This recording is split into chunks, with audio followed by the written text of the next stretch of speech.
Tulong! Tulong! Tulungan niyo kami! Victor! Victor! Kung nariyan ka man sa paligid, tulungan mo kami! Hoy, matandang bulag! Huwag mo nang tawagin ang anak ng tokwang yon. Ibigay mo sa akin ang batang yan kung ayaw mong burahin na kita sa mundo. Hindi mo ba ako nakikilala, ha? Ako si Leon, ang kilabot ng siga rito sa mataas na kahoy. Hindi mo ba nababalitaan kung gaano ako kabagsik, ha? Leon, yung sinasabi nilang may kakayahan magtawag ng mga aswang. Oo, ako nga yun, matandang hunghang. O ano, natatakot ka na ba sa akin? Kung ako sa'yo, bago pa ako magtawag ng mga aswang, ibigay mo na sa akin ang batang yan. Baka hindi mo alam. Papagabi na, oh. Nandito pa tayo sa parte ng baryo na walang ganong dumadaan. Pwede ko rin gawin sa'yo ang kahit na ano, na walang makakakita, maliban sa batang yan. Huwag po. Huwag niyo pong sasaktan si Lola. Kahit di po ako, huwag niyo pong sasaktan. Saka, ano po ba kasi ang kasalanan namin sa inyo? Wala naman po ah. Hoy, bakit ang gusgusin? Huwag kang sumabat sa usapang matatanda. Saka hindi ko ba alam kung anong dugo ang meron ka, ha? Anong binabalak mo, ha? At bakit palaboy-laboy ka? Mabuti pa ay sa akin ka na sumama kaysa sa matandang yan na isang sipa lang kakalawitin na ni kamatayan. Ang sama mo at ang yabang mo, siga ka. Kung wala rito si Redentor, akala mo kung sino kang hari kung umasta. Redentor! Redentor! Sana'y nariyan ka sa tabi-tabi. Tulungan mo kami rito! Aba, at talagang inuubos mo pasensya kung matanda ka. Huwag mo sabing matawag-tawag ang anak ng tokwang yun eh.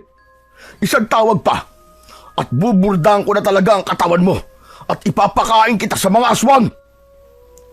Bakit hindi mo gawin? Kung talagang matapang ka, sige. Saktan mo na ako.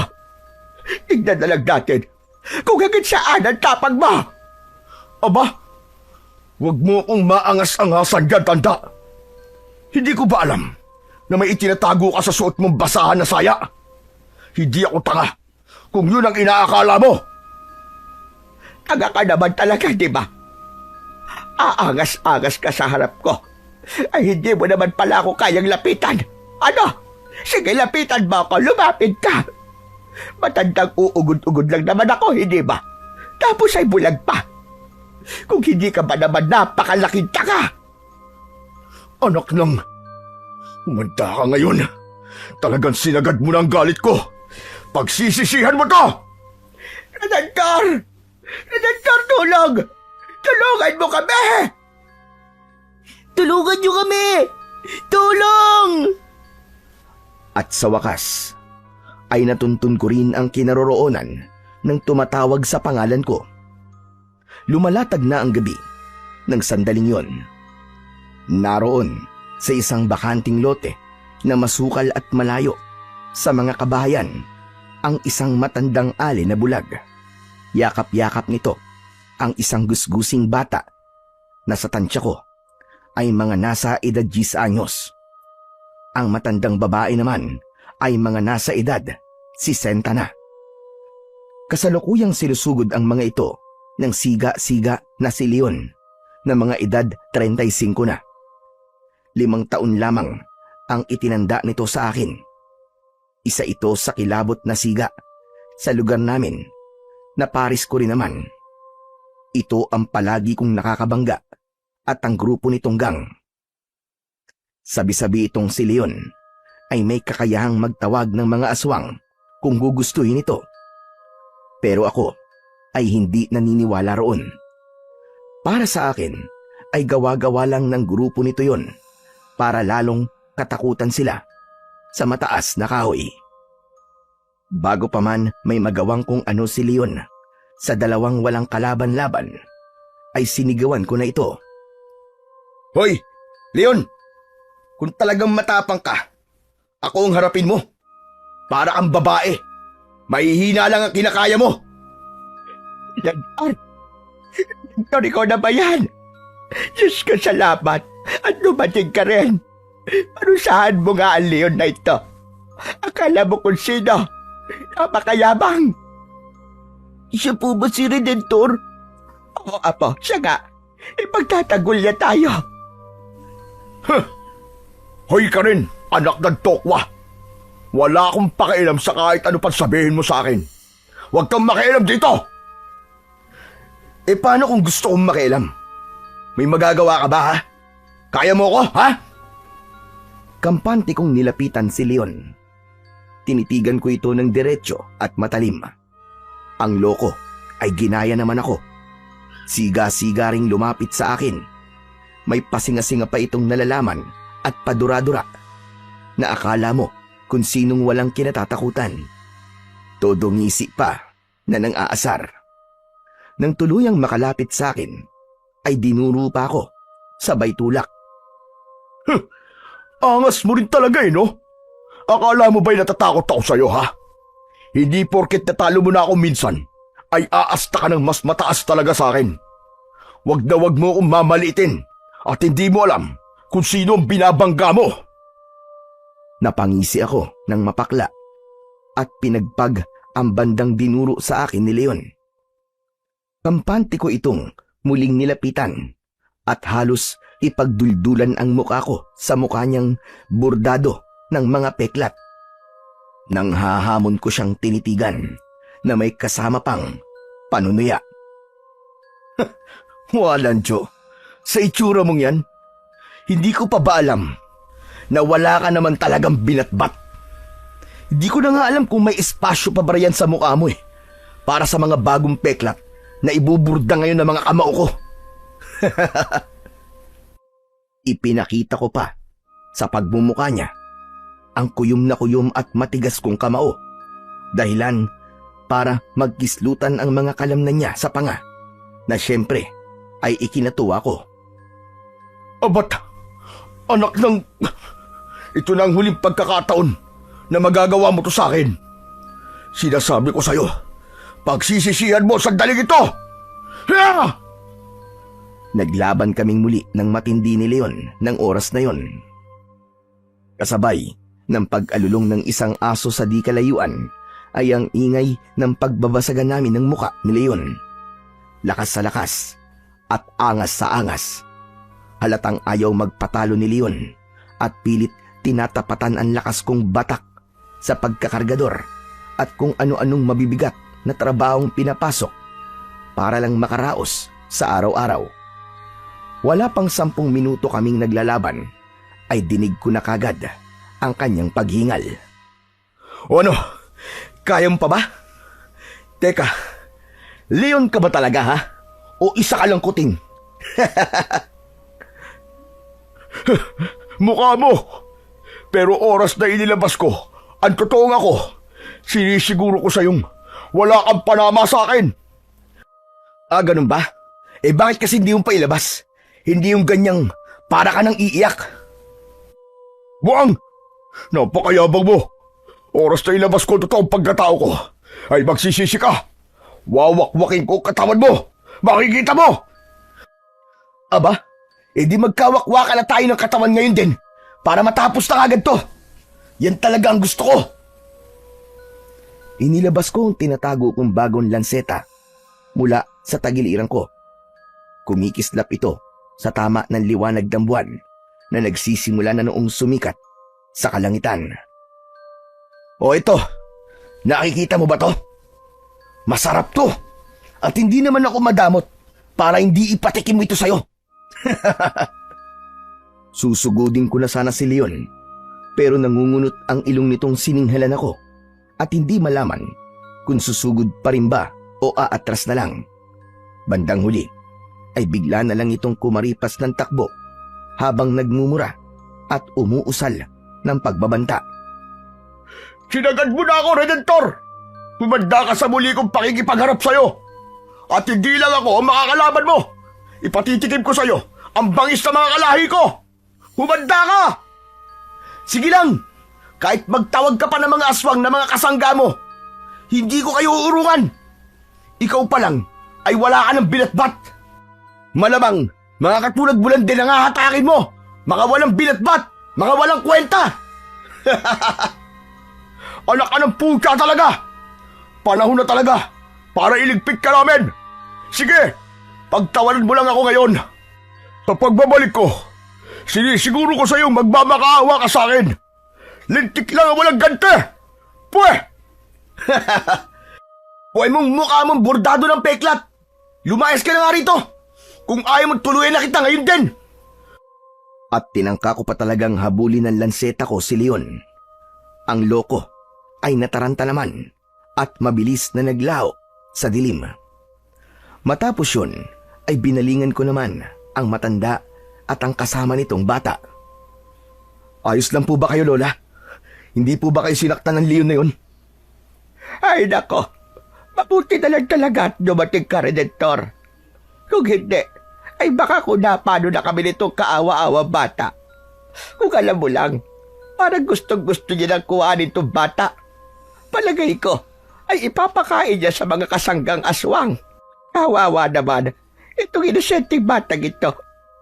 May dalaga rin ako mga pagontra rito laban sa mga aswang. Lagi kong daladala kung sakaling makasalubong ko ang sigang yon. Na ngayon nga ay heto, natsempuan pa kami. Itong bata lang sana ang makukuha na niya. Kaso, ay biglang naramdaman kong may inihudyat sa akin itong mga dala ko na hindi ko naman maintindihan. Naisip ko na baka may aswang sa paligid. Ro, si Leon lang pala yun. Tapos, sumigaw ng tulong itong bata, kaya naman sinaklolohan ko. Nako, maraming salamat talaga sa iyo, Redentor. Utang namin sa iyo ang mga buhay namin. Nako, wala po yun, Lola Leda. Itong bata ho ba nakasama nyo eh? Hindi po ba napano? Saan tanungin mo, iho? Alam mo naman na bulag ako. Teka, at kapain ko siya. Ano nga palang pangalan mo, bata ka? Aris po ang pangalan ko, Lola. Huwag niyo po akong alalahanin. Ayos lang po ako. Hindi po ako na ano ng sigang yun. Saka, huwag po kayo matakot dun. Alam ko po kung ano talaga siya. At alam ko po ang kahinaan niya. Napakunot ang noo ko sa tinura na yon ng batang si Aris. Bigla kong naalala ang kanina lang ay sinabi ni Leon. Ha? Teka. Anong ibig mong sabihin na alam mo kung ano talaga ang Leon na yon? Kuwan po. Pwede po bang sa ako na lang po sasabihin sa inyo? Kasi po, delikado po ako kapag sinabi ko eh. Baka hindi na po niyo ako tulungan. Sa halip na mawala ang pagkakakunot ng noo ko, ay lalo naman akong naguluhan sa isinagot ni Aris.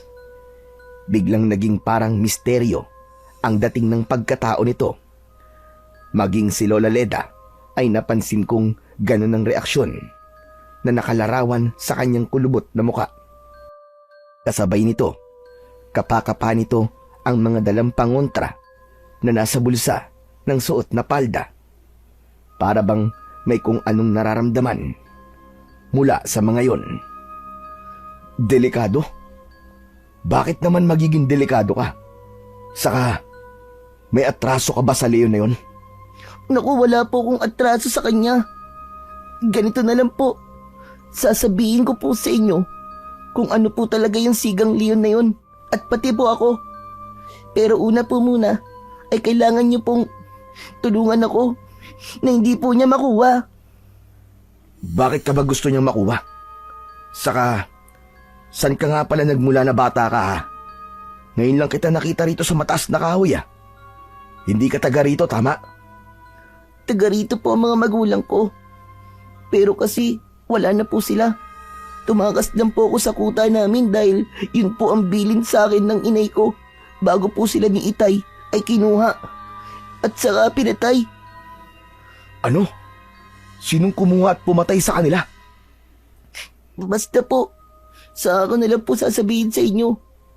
Ay, teka po, kailangan na po pala nating umalis dito. Gabi na po.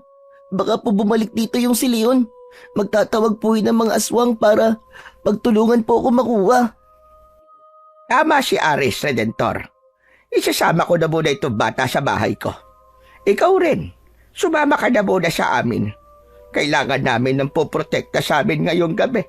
Saka may importante rin ako sasabihin sa iyo tungkol sa mga kakaiba kong nararamdaman na inihuhudyat sa akin ng mga pagontra ko. Maliban dito sa bata, pati sa iyo, ay may nararamdaman din akong kakaiba. Ha? Ano naman pong nararamdaman yung kakaiba sa akin? Naku, tara na muna sa bahay ko. At para mas mabilis tayo makauwi, ay akayin mo kami, Redentor. Sa dulo ng purok tres ang bahay ko. Sa tabi ng sapa. Sa ilalim ng nag-iisang puno roon ng mabolo. Tara na, dali. At kinakabahan talaga ako sa nararamdaman ko ngayon sa mga pagontra ko. Hindi ako mapapakali hanggat hindi ko natitiyak kung ano ang ibig sabihin ng mga ito. Dala ng kuryosidad tungkol sa batang si Aris at sa nararamdaman kuno ni Aling Leda, ay nagmamadali na nga kaming umalis. Inakay ko sila papunta sa direksyong sinabi ng matanda. Habang naglalakad kami, ay alerto akong nagmamasid sa paligid. May naririnig pa kaming kung ano-anong kaluskos sa hindi kalayuan. Madilim-dilim sa banda namin dahil medyo malayo pa ang poste ng ilaw sa may kanto. Para bang may mga aninong nag-aabang sa may mga puno sa paligid. Hindi naman nagtagal ay nakarating kami sa bahay ni na Aling Leda. Isa itong luma na kubo. Sa bawat dingding nito ay may mga nakasabit na kung ano-anong mga halamang baging, mga sanga o mga tuyong daon na kahit malayo pa ay naaamoy na ang matapang na amoy ng mga ito. Hula ko ay mga pangontra yon at mga halamang herbal. Agad kaming pinapasok ni Aling Leda sa kubo. Kaagad din siyang nagsindi ng gasera matapos maisarang maigi ang pinto at mga bintana ng bahay. Tumambad sa amin ni Aris ang loob ng bahay na puno rin ng mga nakasabit na kung ano-ano. May mga tirintas pa ng bawang at mga telang salit-salit na kulay pula at itim. Napansin kong si Aris ay parang kinakabahan at sa mga sulok ng mga mata ay naroon ang takot na pilit pinaglalabanan. O siya, bago natin pag-usapan at sinabi ko kanina, Redentor. Diyan lang muna kayo sa salas at magsasaing muna ako saglit. Salo-salo tayong maghahaponan. Ipagtitimpla ko rin muna kayo ng kape at para habang hinihintay niyo ako, ay magkwentuhan muna kayong dalawa. Sige lang po, Lola. May mga itatanong din po ako tuloy dito kay Aris. Habang naghahanda nga, si Lola Leda, nang mahahapunan namin, kinausap ko ang batang si Aris. Una, ay pinansin ko ang kakatuwa nitong ikinikilos. Yung parabang hindi mapakali, palingalinga sa paligid, at parang kinakabahan pa rin. Ayos ka lang ba, ha, Aris? Para kang kinakabahan at di ka mapakali sa pagkakaupo mo, ha? Kuwan po. Tama, nanibago lang po ako siguro. Ngayon lang po ako nakapasok sa ganitong klase ng bahay. Parang nakakatakot po kasi. Ang dami pong mga nakasabit sa dingding. Sigurado ka bang dahil lang sa naninibago ka? Tignan mo nga itsura mo. Namumutla ka na at pinagpapawisan pa. May iniinda ka ba ng sakit, ha? Saglit na napalunok ng laway si Aris habang napapatitig sa akin at habang sinasalat ko ang noo nito. Makaraan ay malungkot na napayuko. Siguro po ay dapat ko na pong sabihin sa inyong tungkol sa akin, Kuya Redentor. Sana po maintindihan niyo ako at huwag niyo po akong papatayin. Malungkot ang pagkakasabi noon ni Aris. Pag-angat muli nito ng muka, ay saka ko napansing lumuluha na pala ang lumalamlam nitong mga mata. Nang sandaling yon, parang biglang nakita ko ang sarili ko kay Aris Noong kaedad ko pa lamang ito. Tingin ko rin ay parang hindi nagkakalayo ang kwento ng buhay namin. Napapangiting ginulo ko ang buhok ni Aris at hinaplos-haplos ang ulo. Huwag kang malungkot at umiyak ng ganyan, Aris. Saka, bakit naman kita papatayin? Ano naman ang kasalanan mo sa akin para gawin ko yun sa'yo, di ba? Wala naman, di ba? Muli akong tinitigan ni Aris. Para bang nananansya at binabasa kung ano ang nasa isip ko. Maya-maya pa ay napansin kong biglang namula ang mga mata nito. Saglit lang yon, pero agad ding bumalik sa dati. Sa pagkakabigla ko, ay bahagya akong napaigtad. Uy! Teka! Bakit biglang namula ang mga mata mo? Isa po akong aswang, Kuya Redentor. Mga aswang din po ang mga magulang ko. Saglit akong natigilan doon at napaisip. Tinitigan ko ang batang si Aris sa mga mata. Pero dahil diretso lang itong nakatingin din sa akin, ay mukhang nagsasabi ito ng totoo. At ako, biglang hindi makapaniwala, ay saglit na napatawa na lang. Nagbibiro ka lang, Hindi mo ako matatakot sa mga ganyan-ganyan mo, bata. Walang kahit na anong kinatatakutan ang isang katulad ko. Kuya Redentor, seryoso po ako. Aswang po talaga ako, maniwala kayo. Tumakas po ako sa baluarte namin dahil yung po ang bilin sa akin ng mga magulang ko bago po sila pinatay ng pinuno namin. Sabi po nila, kung hindi raw po ako tatakas, ay kukunin daw po nila ako para gawing alay, para lalong lumakas ang pinuno. Kasalukuyan pong pumapatay ang pinuno namin ng mga mahihinang aswang. At ang puso po nila ay iniaalay sa dinidiyos po nilang demonyo. Mas malakas po ang balik na kapangyarihan sa kanya kapag ang inialay ay puso ng isang batang aswang na hindi pa po nakakapag-anyong aswang na tulad ko po. Ang sabi pa po sa akin nila Inay at Itay ay humingi raw po ako ng tulong sa mga tao at wag na wag daw po sa mga kalahi namin. Gawin ko raw po ang lahat ng paraan para hindi po ako makuha ng pinuno. Saka ayaw ko rin pong maging aswang, Kuya Redentor.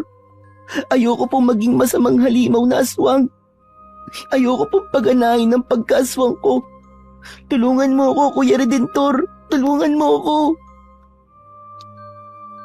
Natigilan na naman ako sa mga nalaman kong yun tungkol sa tunay na pagkatao ni Aris. Wala tuloy sa loob ko na napakapa ako sa palawit ng kwintas na suot ko. Nakatago ito sa suot kong t-shirt na napapatungan ng itim na jacket. Naramdaman ko itong nagiinit pero hindi ko na lang pinansin. Si Aris naman noon ay biglang nagkulay pula na naman ng bagya ang mga mata. Maya-maya pa ay bigla kong naalala si Leon. May lihim nga rin pala itong pagkatao na alam daw ni Aris. Teka, oo nga pala Aris. Si Leon din ba ay isang aswang na kapares mo? Yun ba ang sinasabi mong alam mo tungkol sa buang na yun? Opo, kuya. Isa rin pong aswang ang leon na yun. Naamoy ko nga po sa kanya ang amoy ng pinuno namin eh. Ano? Amoy ng pinuno nyo? Pagkakaalam ko po, kapag ang isang aswang ay may amoy ng pinuno, ibig sabihin po, ay tauhan po siya mismo ng pinuno. Kaya rin po delikado ako sa leon na yun, kuya. Sigurado po kung babalikan niya ako kaagad ngayong gabi. Kaya kuya, nakikiusap po ako sa'yo. Sa inyo ni Lola Leda na tulungan niyo po ako. Itago po at protektahan niyo po ako laban kay Leon at sa pinuno naming aswang. Teka, kung talagang aswang ka, bakit nakapasok ka rito sa loob ng bahay ni Aling Leda? Ang dami niyang pangontra dito, pero hindi ka man lang napapano. Hindi po ako napapano, kuya. Kasi nga po, ay hindi ko pa po napapagana ang pagiging aswang ko. Tulog pa po, kumbaga. Pero nararamdaman ko po ang bigat ng enerhiya ng mga pangontra ni Lola Leda. Yun nga po ang dahilan kung bakit parang hindi po ako mapakali. Pakiramdam ko po, kung magkakamali po akong gisingin ng pagkaaswang ko, ay sigurado pong masusunog kagad ako rito. Saka, sa inyo rin po kuya, parang may nararamdaman din po akong kakaiba na mabigat po mula sa inyo. Hindi ko lang po matukoy kung ano. May nararamdaman kang mabigat sa akin? Nako, anong akala mo sa akin, aswang din? Ay teka pala, huwag ka munang maingay at baka marinig ka ni Lola Leda at malaman niyang aswang ka. Baka mamaya mabigla siya at magawang kanya ng hindi maganda. Pero Kuya Redentor, kailangan din po niyang malaman ito. Oo nga, pero hindi natin siya dapat biglain. Tsaka ngayong gabi rin, hindi ko kayo iiwanan na kayong dalawa lang. Medyo may duda pa rin ako sa totoo mong intensyon. Mahirap na. At baka gawan mo pa na masama si Lola Leda. At baka maging salot ka pa rito sa mataas na kahoy. Alam ko po kuya, na hindi kayo basta-basta maniniwala sa akin.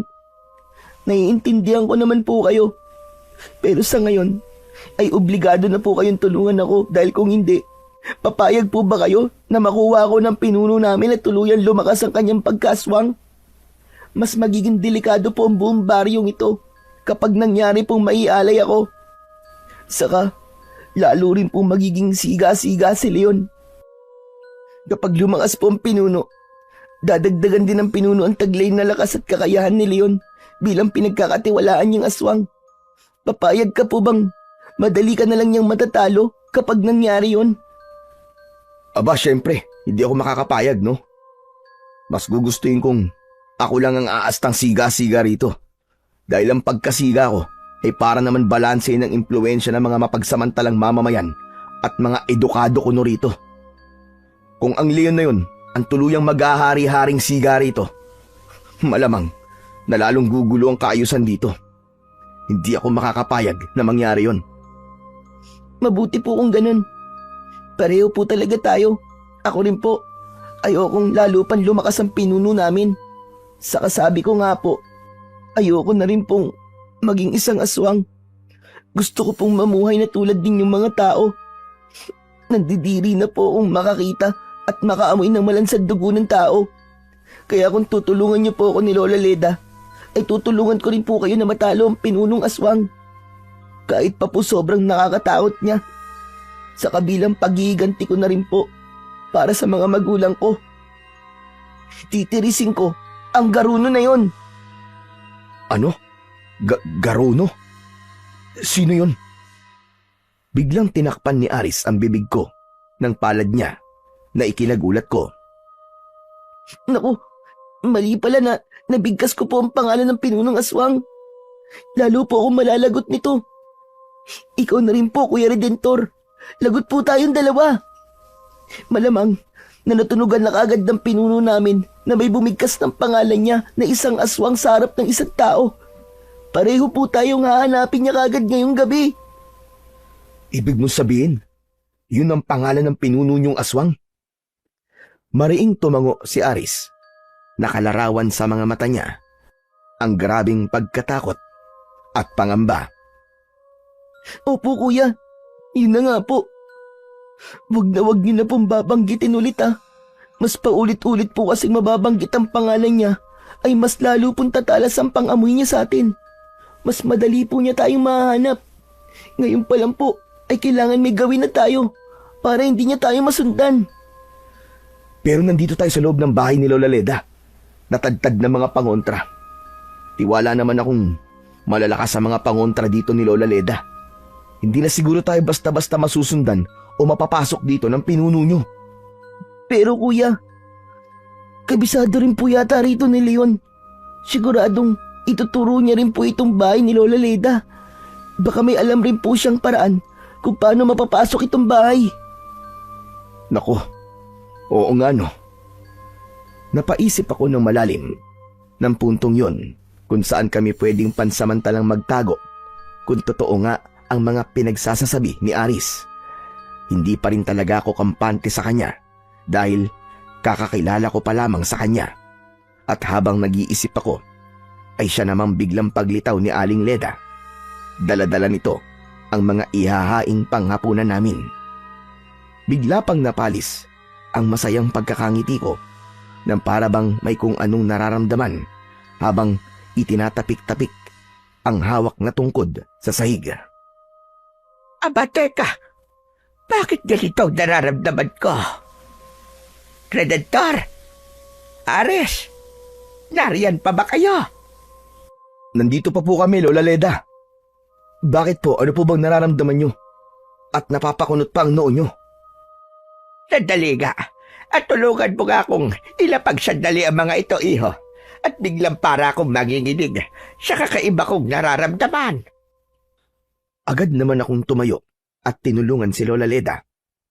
Totoo ngang bigla itong nanginginig na hindi maintindihan. Nag-alala tuloy ako at hindi ko maiwasang kabahan ng kaunti. Ayos lang po ba kayo, Lola? Ano po ba kasing nararamdaman ninyo? Naupo muna si Lola Leda. Kinapakaparin muna kami ni Aris bago sumagot.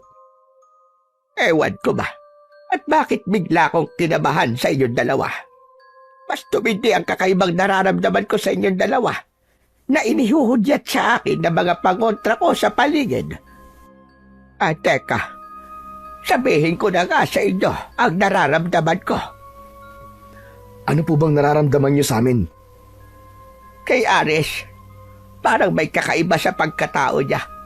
Isang mabigat na nakatagong enerhiya ang nagmumula sa kanya. Saka parang mas sa kanya nakatuon ang mga pangontra ko. Hindi ko lang masiguro kung masama o mabuting enerhiya ba ang nasa kanya. Diyos ko, bata ka, saan ka ba talaga naggaling at bakit naparito ka sa baryo namin? Ano ba talaga ang pakay mo? At naguguluhan pati ang mga hudyat na natatanggap ko sa mga pangontra ko. Saan ka ba talaga kakampi? Sa liwanag o sa dilim? Makahulugang nagkatinginan kami ni Aris sa mga sinabi ni Lola Leda.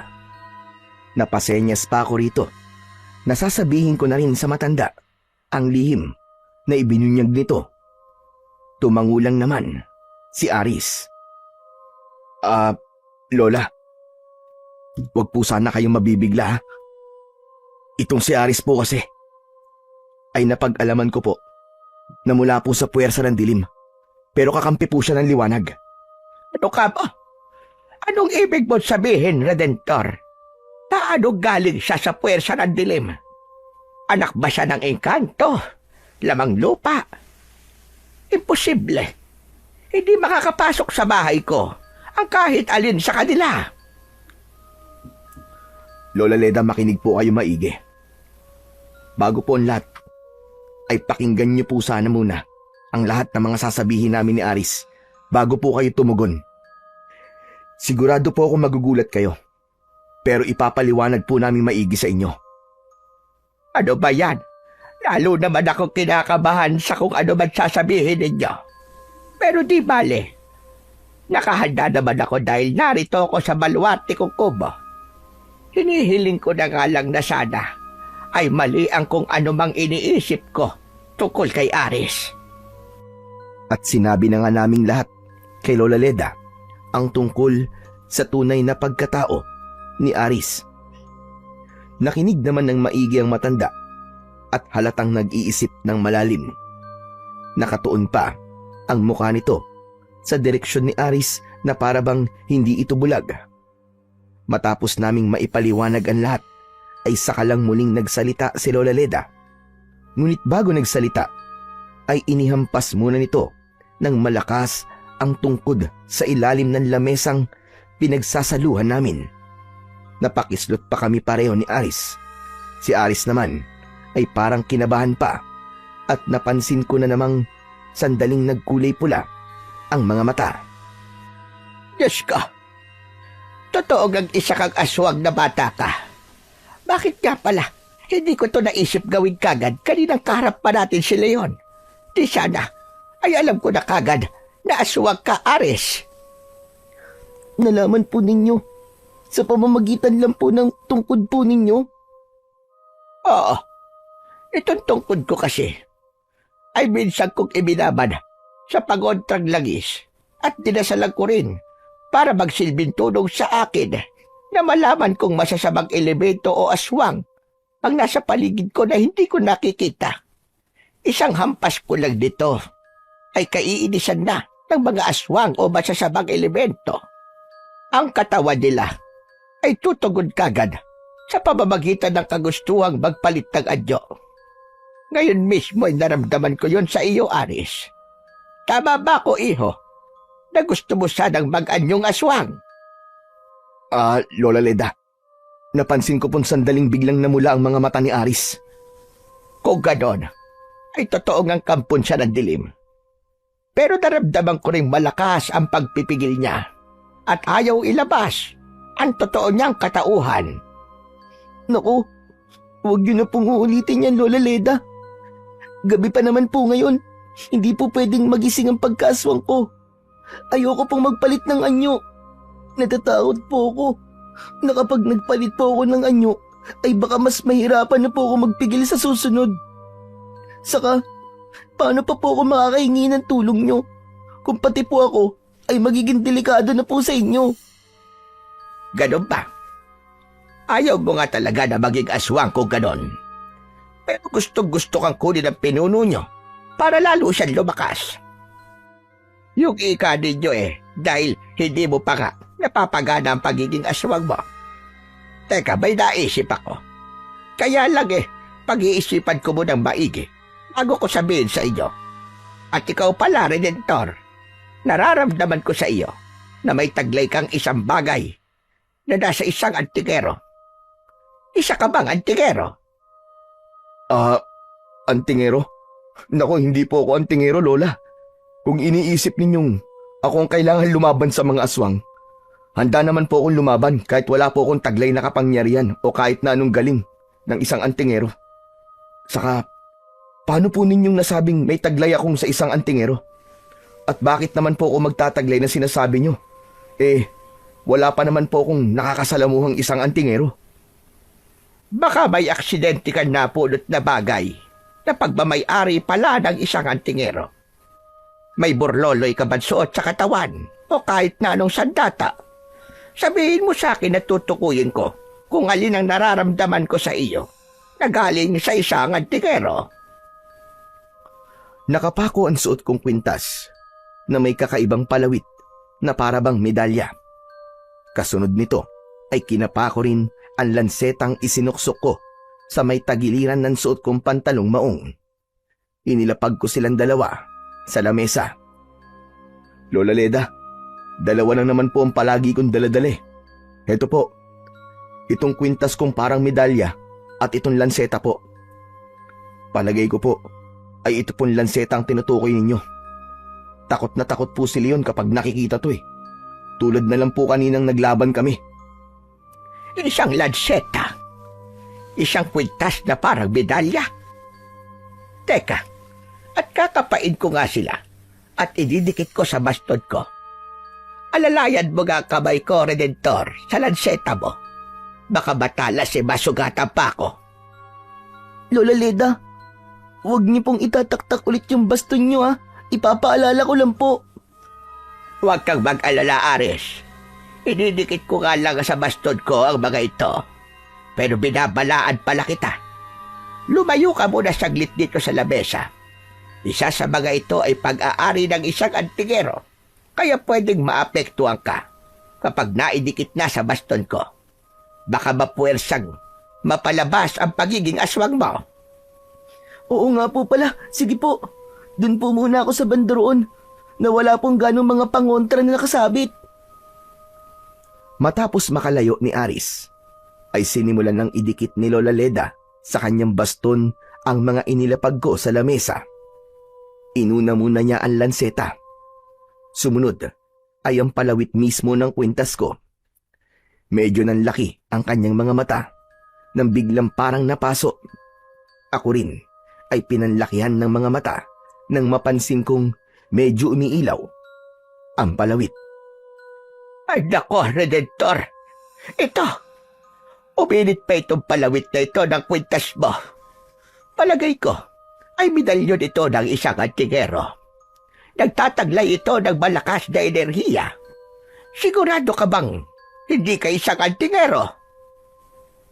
Hindi po talaga, Lola. Ngayon ko lang po nalaman na sa antingero po pala yan. Abay kung alam ko lang po, noon ko pa sana tinapos ang leon na yun. Bakit? Kampon din ba ng dilim ang leon na yon? Nakalimutan po pala namin siyang isali kanina sa paliwanag namin tungkol kay Aris. Isa rin pong aswang si Leon, Lola. Kaya po pala, nakakapagtawag siya ng mga aswang. Diyos ko po, sabi ko na nga ba, iba rin kasi ang nararamdaman ko sa leon na yon. At kaya pala gusto niya makuha itong si Aris. Pues, hindi siya magtatagumpay dahil tutulungan natin si Aris. Pero, teka pala, saan o kanino mo ba nakuha ang palawit na ito, Redentor? Mukhang makakatulong din natin siya pagkat isa siyang antingero.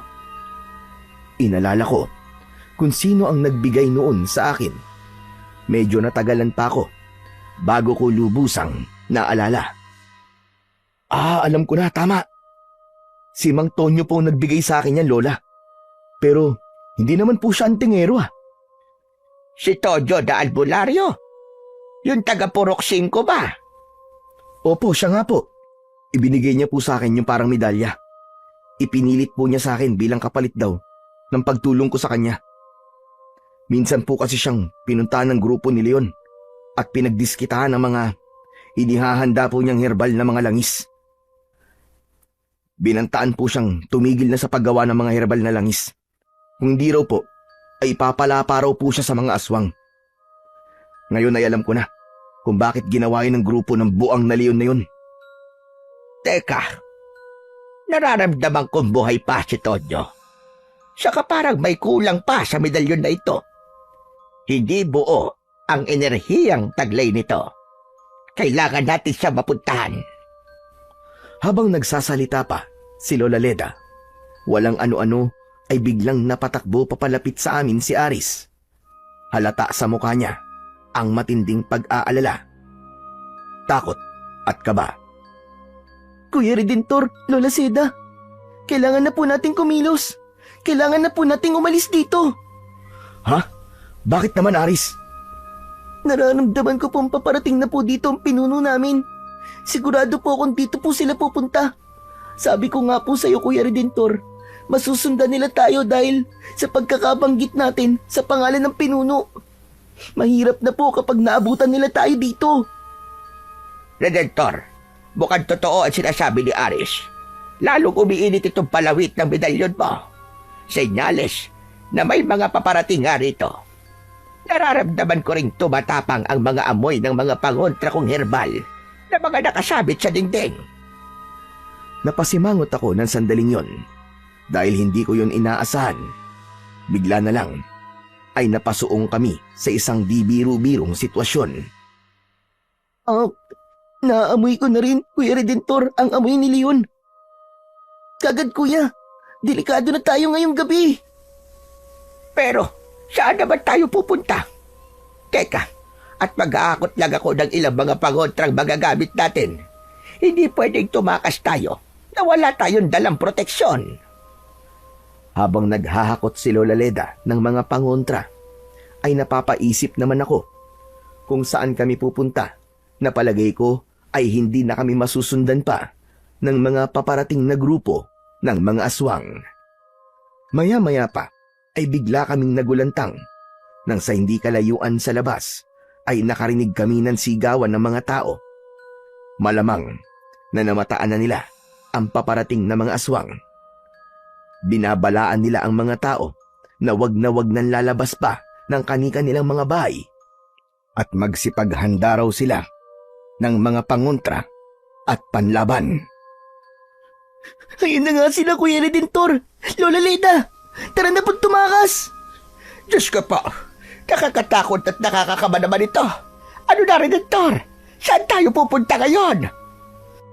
Alam ko na kung saan tayo pupunta. Aris, alalayan mo si Lola Leda. Sumunod kayo sa akin. Hindi, ikaw na lang ang umalay sa akin, Redentor. May mga dala kong mga pangontra. Baka kung masaling ni Aris, ay magigising ang pagkaaswang niya. Oo nga pala. Sa likod nyo na lang po ako, Kuya Redentor. Sasabihan ko po kayo kapag naramdaman ko pong may aswang sa paligid natin na malapit na po sa atin.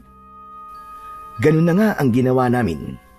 Kami ni Lola Leda ang nagpatiuna at si Aris sa likuran namin. Siyempre, habang naglalakad kami papalayo sa kubo ni Lola Leda, ay pasimple kong nililingon-lingon si Aris. Medyo duda pa rin ako sa kanya. Kung sakali ay may naisip na akong panlaban sa kanya. Noon ay suot ko na ulit ang medalyon ko na tulad nga ng sabi ni Lola Leda ay umiinit pa rin. Ang lanseta ko ay nasa may tagiliran ko na ulit. Ito ang gagamitin ko kay Aris kung sakali. Sa Purok 5 ng mataas na kahoy kami nagpunta. Sa bahay ni Mang Tonyo na albularyo. Ang dulo nito kung saan naroon ang bahay ng albularyo ay katabi na ng gubat. Malapit na kami sa bahay ni Mang Tonyo nang biglang matigilan si Lola Leda. Teka muna sandali, Redentor. Parang may naaamoy akong mga herbal na halaman sa paligid. Parang pamilyar sa akin ito. Nandito na tayo kina Tonyo. Opo, Lola. Siya po talaga ang unang-unang naisip kong puntahan. Bahay ng isa pang albularyo na katulad nyo. Para may protection din po tayo maliban dyan sa mga daladala nyo. Siguro po naman ligtas tayo rito. Paano naman si Ares?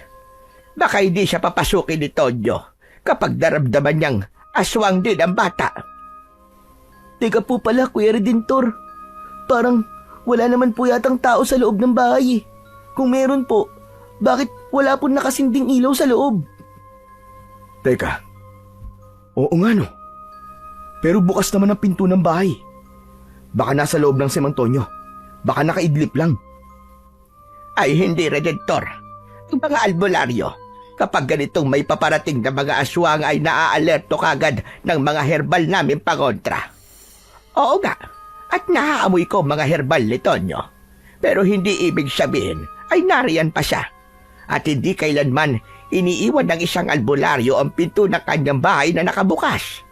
Malamang, wala nga riyan si Tonyo.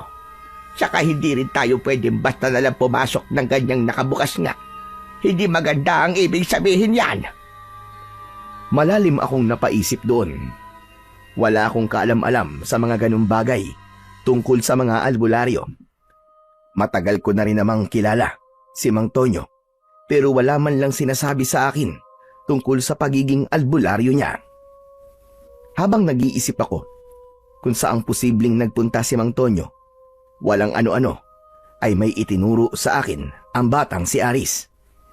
Ay, Kuya Redentor, parang may anino po akong nakitang tumakbo papalayo sa likuran po ng bahay.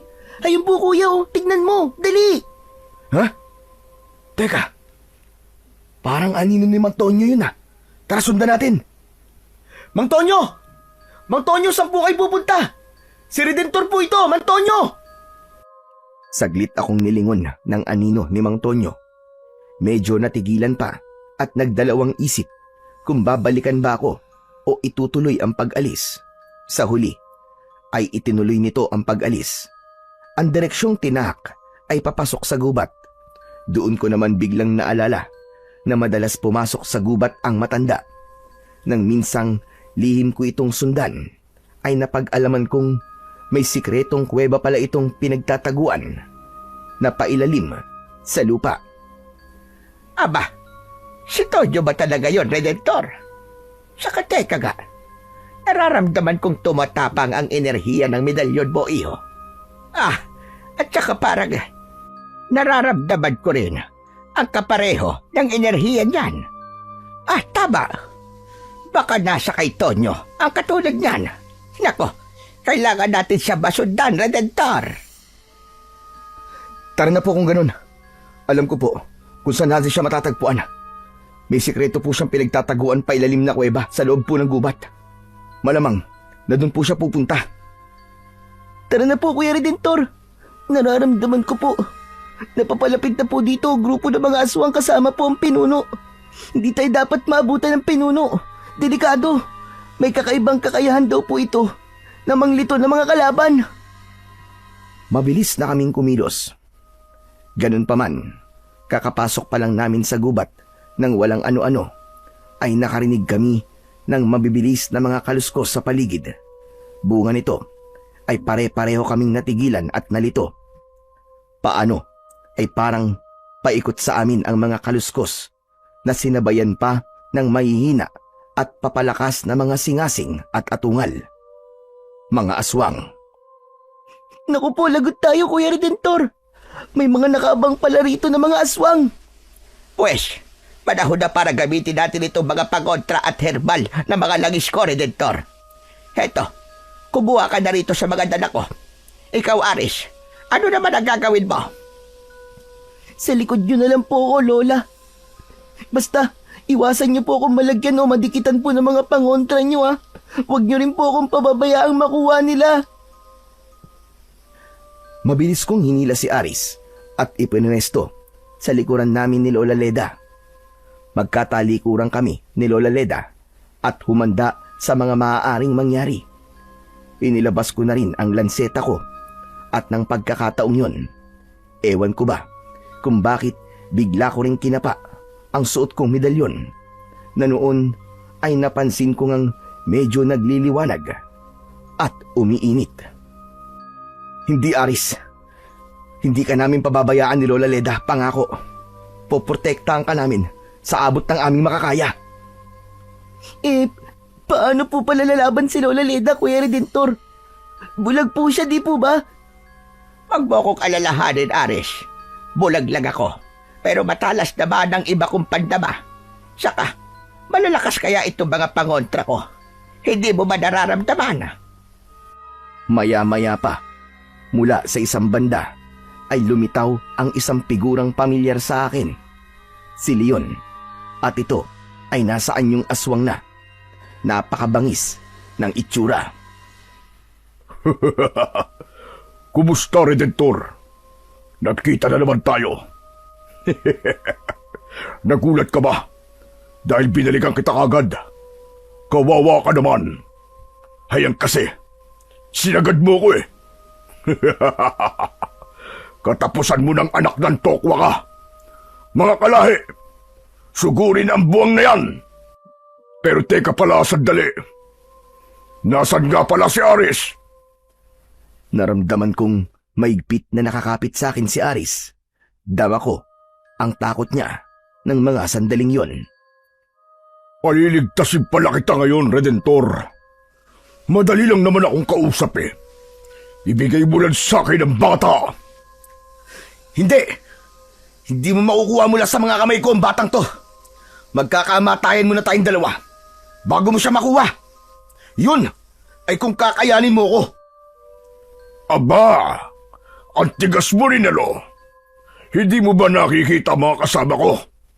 Mga aswang kami. Hindi ka ba natatakot sa amin? At bakit naman ako matatakot sa inyo mga jablong buwang kayo? Mukha lang naman kayo nakakatakot eh. Pero pare-pareho naman kayong mga bobo. Mga bobo pala. Mga kalahi, umanda kayo. Pagtulungan niyo ang mayabang na sigang yan. Sa puntong ito, ay biglang may ibinulong sa akin si Lola Leda. Ni hindi man lang kababakasan ng takot ang ekspresyon ng mukha nito. Sa halip ay kampante lang ito at parang medyo galit. Sigurado kong hindi nila tayo basta-basta malalapitan, Redentor. Si Aris ang alas natin. Dati ko pa itong naisip. Pwede natin gawin pain si Aris sa kanila. Ho? Paano pong pain? Bantaan mo ang leon na yan. Nagigisingin natin ang pagkaaswang ni Aris kapag tinangka nila tayong kantiin. Tandaan mo, gusto siyang makuha ng pinuno nila dahil hindi pa niya napapagana ang pagiging aswang. Sigurado kong hindi sila magpapadalos-dalos dahil kay Aris. Lumakas lalo ang loob ko sa sinabing yun ni Lola Leda. Kaya naman, sinagot kong muli si Leon. Nakangisi ko siyang tinitigan. O ano, Leon? Puro ka lang pala pagbabantay.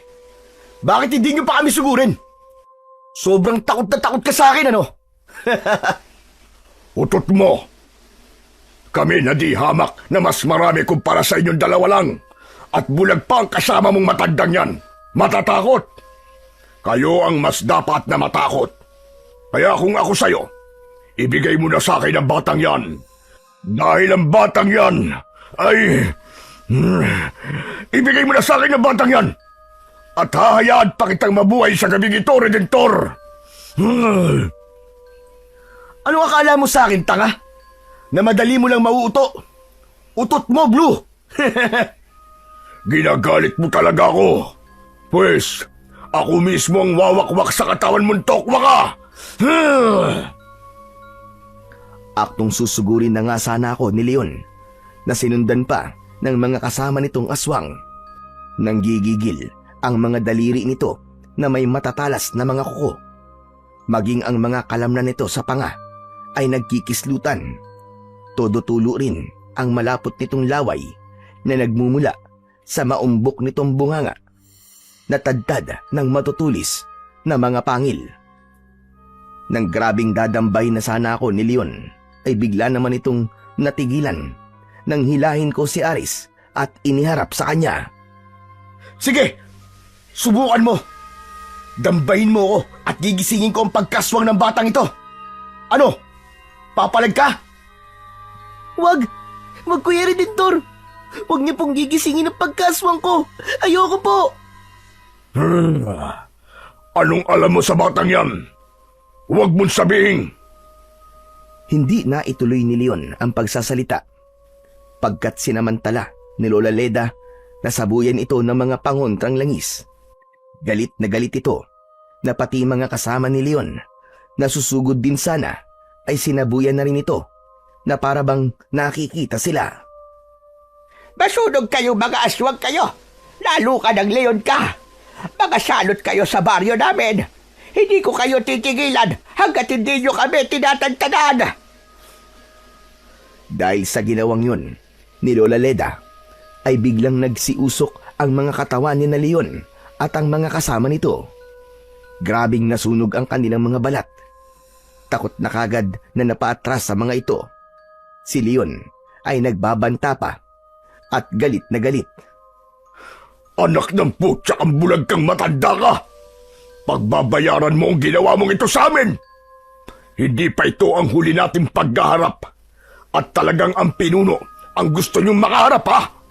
Pues, makakarating to kagad sa pinuno namin. Narito lang din siya ngayong gabi para pulbusin kayong dalawa ni Redentor. Tumahimik ka. Ang dami mong aligas-gas. Puro ka lang naman angas kung magsalita ka. Pero saksakan ka naman pala ng ampawang utak. Hayaan mo, sa muling paghaharap natin, ay sisiguraduhin kong mapapaliguan ka na ng mga pangontra kong langis. Tignan lang natin kung hindi ka tuluyang maging apo. Mga kasama, tara na. Iparating natin ito kagad kay pinuno. Nanggigigil ako sa matandang bulag na yan. Matitikman niya ang bangis ko sa muli natin pakikipagharap sa kanila. Mabilis nang umalis si Leon at ang mga alipores nito. At pagkaalis nila, ay saka naman bumigay ang kanina pa nararamdamang kaba ni na Aris at Lola Leda. Pinipigilan lang pala ng mga ito. Diyos ko mahabagin langit. Salamat naman at umalis na sila. Akala ko talaga'y katapusan na natin. Redentor, mabuti na lang talaga at kasama natin itong si Aris. Kung hindi pala, ay katapusan na natin pareho. Si Aris naman ay napansin kong napasimangot na palipat-lipat kaming minamataan ni Lola Leda. May balak po pala kayo sa akin. Balak niyo po palang gisingin ang pagkaswang ko. Akala ko po ba itutulungan niyo ako? Bahagya akong lumuhod para tapatan ang taas ni Aris. Hinawakan ko rin siya sa magkabila ang balikat. Ano ka ba, Aris? Hindi totoong palalabasin namin ang pagkaswang mo. Banta lang namin yun kina Leon at sa mga kasama niyang aswang. Yung kasi ang naisip namin ni Lola Leda para hindi tayo sugurin ng Leon na yun. Pero hindi ako pinakinggan ni Aris. Galit na tinabig nito ang mga kamay ko at umaktong tatakbo palayo. Hindi! Nararamdaman kong tototohanin niyo pa rin yun. Sinira niyo ang tiwala ko sa inyo, Kuya Redentor. Mabuti pa nga siguro. Nakuha na lang ako ni Garuno. Total, ay gigisingin niyo rin pala ang pagkaswang ko. At sama mo, Kuya Redentor. At sama mo rin, Lola Leda. At samahan yung dalawa. Agad na bumira ng takbo si Aris. Tinangka ko pa siyang habulin. Pero nagulat na lang ako sa bilis niyang tumakbo papalayo. Aris! Aris, teka! Bumalik ka rito! Aris! Noon ay tinapik ako ni Lola Leda sa balikat. Patawad. Patawad, Redentor. Mali nga yata ang nagawa natin. Naiintindihan ko ang pagtatampo ni Aris. Pero ngayon ko rin napagtanto na importanteng hindi siya makuha ng pinuno ng mga aswang. Yung ano nga ulit ang pangalan ng kanilang pinuno? Hindi po dapat binibigkas ang pangalan ng kanilang pinuno, Lola. Masusundan po niya kung nasaan po tayo ngayon. Ganun ba? Pero nabanggit siya kanina ni Aris, hindi ba? Mabuti pa isundan mo si Aris. Hanapin mo siya, Redentor. Mahirap na kapag nakuha siya ng mga aswang. Pero paano po kayo, Lola Leda? Kailangan maidala ko muna kayo sa pinagtataguang kuweba ni Mang Tonyo. Malapit na ba tayo roon? Opo, malapit na po tayo. Mabuti pa po ay madaliin na po natin ang paglalakad. Hindi rin po pwedeng manatili pa tayo rito at delikado po. O siya, sige, tara na. At kailangan mo pang hanapin si Aris. Diyos ko naman, naging padalos-dalos pala tayo kanina. Naligtasan nga natin ang leon na yon at ang mga alipores niya. Pero si Aris naman ngayon itong humiwalay sa atin. Ano ba yan? Mabilis kaming kumilos ni Lola Leda. Ang nagsisilbi lang naming ilaw sa masukal na kagubatan ay ang medalyon kong hindi pa rin tumitigil sa pag-ilaw. Patuloy pa rin itong umiinit sa paraang nakapagtatakang hindi naman ako napapaso. At para naman mas lumiwanag pa, ay tuluyang ko na itong inilabas mula sa loob ng damit ko. At gano'n na lang ang pagkagulat ko. Nang pagkalantad nito, ay naglabas ito ng isang sinag na parabang sa flashlight at nakaturo sa isang direksyon. Ang mas ikinagulat ko, ang direksyong inilawan nito ay mismong papunta sa tagong kuweba ni Mang Tonyo. Mga ilang di pa na lang ang layo nito sa amin. Lola Leda, ito na pala ang sikretong kuweba ni Mang Tonyo. Ilang di pa na lang po ang lalakarin natin. Itinuturo po sa akin to ng medalyon ko sa pamamagitan po ng isang sinag. Ganun pa. Mabuti na ba kung ganun? Pero teka, naririnig mo ba ang mga kaluskos na naririnig ko sa paligid, Redentor? Diyos ko, kinakabahan ako. May aswang pa yatang nagpaiwan sa paligid. Alerto ka lang, iho. Sa isang banda ay may nakita kong parang biglang gumalaw sa damuhan sa mismong kinatatayuan namin ni Lola Leda. At bago pa ako makakilos, walang ano-ano, ay bigla na lang kaming bumulusok pa ilalim. Pareho kaming napasigaw sa pagkagulat. Bumagsak kami sa isang bagay na malambot. Pakiramdam ko ay tumpok ng dayami. Naaamoy ko pa kasi ang sariwa nitong amoy. Mukhang kakakuha lang sa bukid. Sa itaas naman namin ay napansin kong may muling nagsara. Agad kong iginala ang aking paningin. Napansin kong may nakasinding mga sulo na nakasabit sa dingding na lupa. Habang iginagala ko ang paningin ko, ay inaalalayan ko si Lola Leda sa pag-upo. Napansin ko na sumambulat ang laman ng parang sakong bitbit niya na naglalaman ng mga hinakot niyang pangontra. Dahil malambot ang nilapagan namin, mabuti na lamang at walang nabasag sa aling mga botelya. Ayos lang po ba kayo, Lola Leda? Hindi po ba kayo napano? Baka nabalian na po kayo. Ayos lang naman ako, iho. Pero teka, nasa naman tayo? Bakit amoy dayami rito? Saan ba tayo nahulog? Hindi kaya patibog itong pinaghulugan natin? Diyos ko pa. At lalo pang napasingot-singot sa paligid si Lola Leda para itong may hinahanap na amoy sa ere. Bakit parang may naaamoy akong herbal sa paligid, Redentor? Nasaan ba talaga tayo? Hindi ko rin po alam, Lola. Pero maraming nakasinding sulu sa paligid. Para pong nasa loob po tayo ng isang kuweba. Aba teka, baka po. At bago ko pa maituloy ang pagsasalita, sa isang banda ng malaking butas na kasya ang isang tao, ay napansin kong may bulto ng isang lalaki na nakatayo roon. Parang buka na yun o pasadyang pintuan. Inaninaw ko ang kanyang itsura at ganun na lang ang panlalaki ng mga mata ko nang makilala ko kung sino yun. Mang Tonyo? Mang Tonyo, kayo po ba yan? Nagsimulang maglakad papalapit sa amin si Mang Tonyo. Malayo na ito sa dating itsura nito. Mahaba ang ubaning buhok na hanggang bewang. Pati balbas nito ay kulay puti na rin. Ay umabot na rin ang tubo hanggang sa kanyang bewang. May hawak itong tungkod na kulay puti rin. May suot itong medalyon na tulad ng suot ko. Umiilaw rin yon sa tapat ng dibdib nito. Kahit matanda na, ay matikas pa rin naman ang tindig ni Mang Tonyo. At bakas pa rin sa kulubot na muka ang taglay na kagwapuhan. Mabutit napadpad kayo rito sa gubat, Redentor. Malamang ay inakay kayo ng suot mong medalyon na bigay ko sa iyo. Naglabasa na naman ang mga aswang sa baryo at may hinahanap silang isang batang lalaki na hindi pa nagigising ang pagkaswang. Naramdaman ko ring susundan sana kayo ng pinuno ng mga aswang. Mabuti na lamang at natapat kayo sa isa pang sikretong daanan nitong kuweba ko sa ilalim. Kung hindi, ay malamang na matutuntun na kayo ng tusong pinuno ng mga aswang. Nako, mabuti na lang at ikaw pala yan, Tonyo. Kaya pala, nakakaamoy ako ng herbal rito.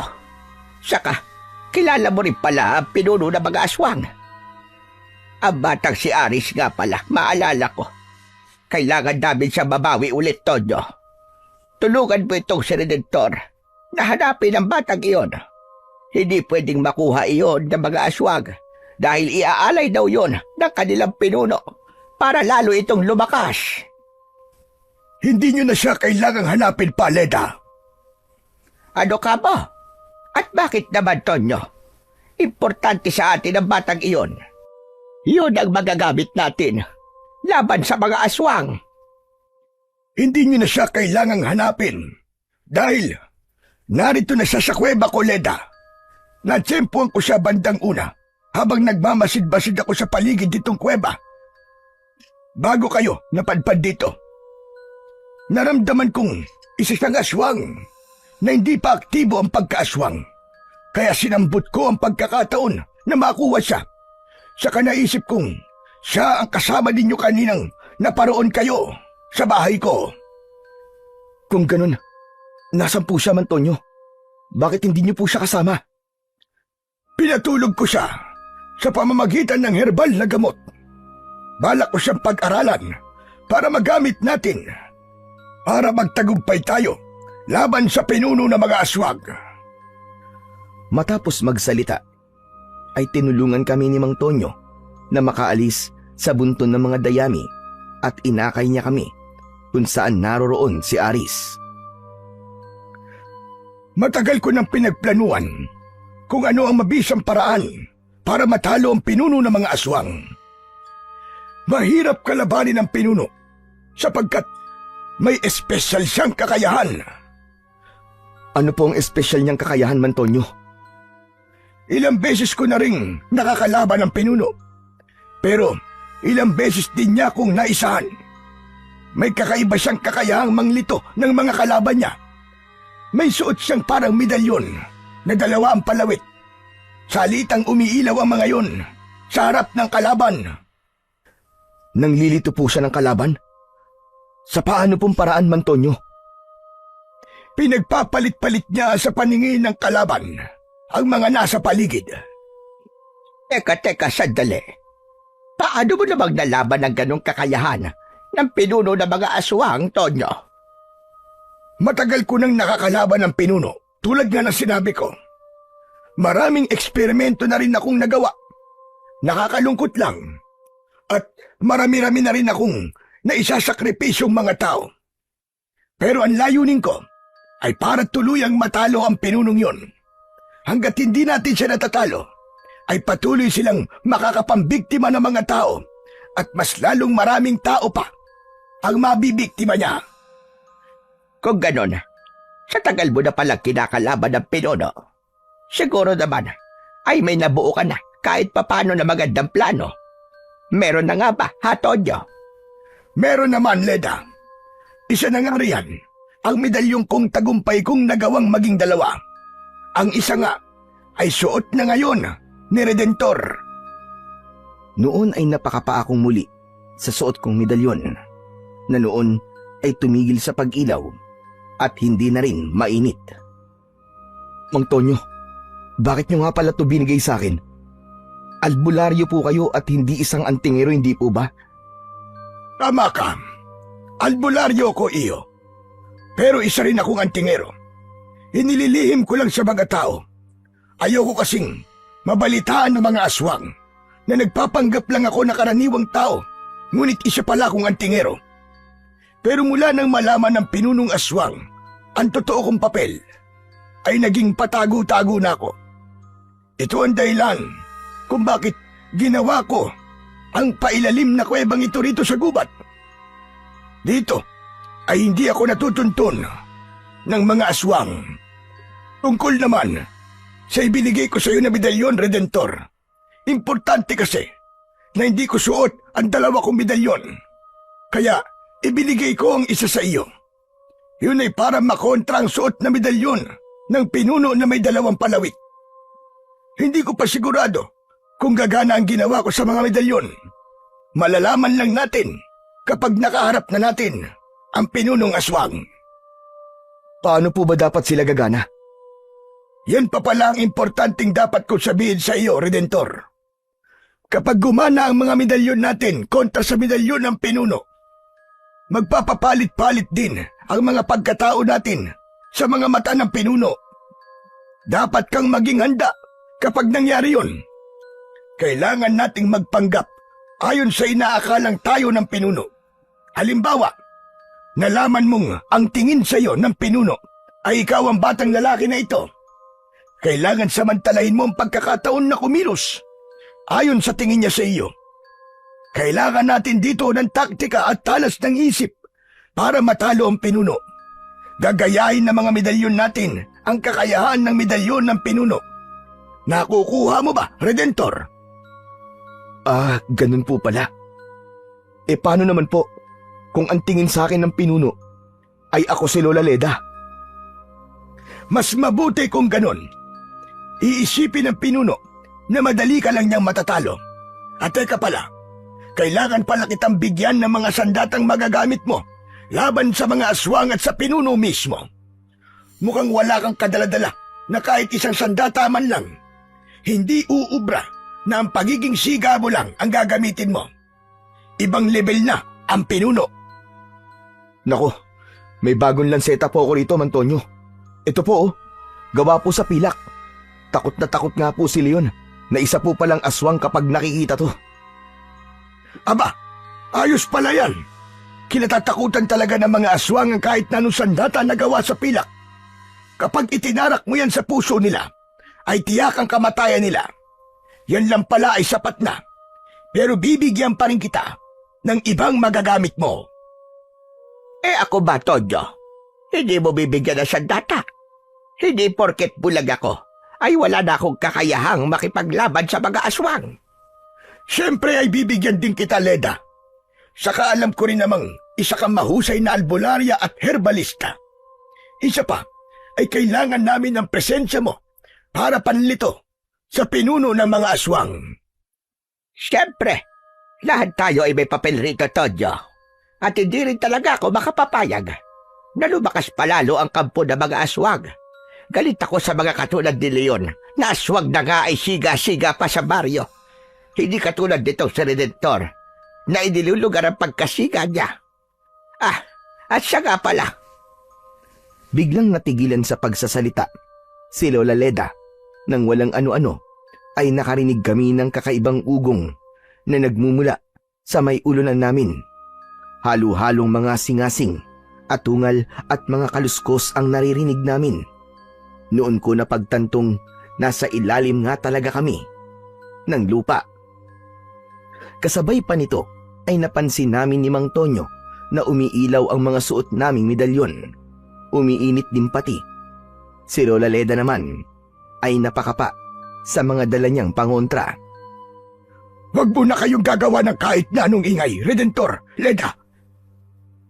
Nasa tapat ng kuweba ko, ang pinuno, kasama ang mga alipores ng aswang. Nararamdaman kong may binabalak ang pinuno.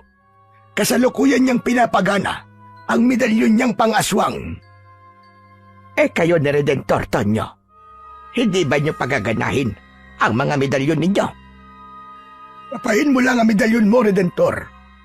Pakiramdaman mo lang at sundin mo kung ano bang ibinulong sa isip mo. Alam kong ilang ulit mo nang naranasang parang may nag-uutos sa iyong isip, ngunit hindi mo lang alam. Kaya ngayon ay sinasabi ko na sa iyo kung paano yan gumagana. Naalala ko ang mga karanasan kong yun, lalo na kapag napapaharap ako kay Leon. Hindi ko alam na yun na pala yun. Gumagana na pala noon pa sa akin ang medalyon. Nang muli kong kapain ang medalyon, ay sakto namang parang bigla kong naisip si Aris. Parang may kusang nagsasabi sa isip ko. Nalapitan kagad si Aris bago pa man ito magising. Ngunit bago ko pa man malapitan si Aris, ay saka naman agad nagdilat ng mga mata ang bata. Pagkatapos, ay ako pa kagad ang nakita. Napasimangot ang mukha nito at mabilis na bumangon. Ikaw na naman, Kuya Redentor. Nakakainis. Nasaan ba ako? At bakit kayo nandito ni Lola Leda? Kayo po, matandang ubanin. Sino po ba kayo? Bakit niyo po ako dinala rito? Kalagan niyo ako. Wala akong tiwala sa inyo. Nararamdaman ko ang pinuno sa paligid. Kalagan niyo ako rito. Kung ayaw niyong tawagin ko siya. Garo! Bago pa man mabigkas ni Aris ang pangalan ng pinunong aswang, ay mabilis ko kagad na tinakpan ang bibig niya at para hindi na rin siya makagawa pa ng anumang ingay. Medyo matinis pa naman ang kanyang boses. Nang puntong ang yon, ay malamang na narinig ng mga aswang si Aris. Bigla kasing lumakas lalo ang kanilang pag-iingay sa itaas ng kuweba, kasabay ng sabay-sabay nilang pagpadyak sa lupa.